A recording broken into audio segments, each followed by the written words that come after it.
প্রায় অনেক দিন পর বাবার বাসায় আসছি, মিনিমাম 20-25 দিন হবে। তো সচরাচর এত লেটে আমি আসি না, যেহেতু আমার শ্বশুরবাড়ি কাছাকাছি। আমি সপ্তাহে 1-2 দিন আসি, প্রায়ই আসি।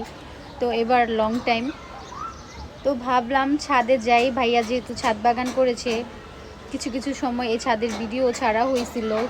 তোমরা যারা যারা আমার আইডি ফলো করো দেখতে পারবা। আর ভাইয়ার গাছে ডালিম দেখে গিয়েছিলাম, তো আসছি ছাদের ডালিম খাওয়ার জন্য। আর ভাইয়ার গাছের ডালিমগুলো অনেক বেশি মিষ্টি হয়।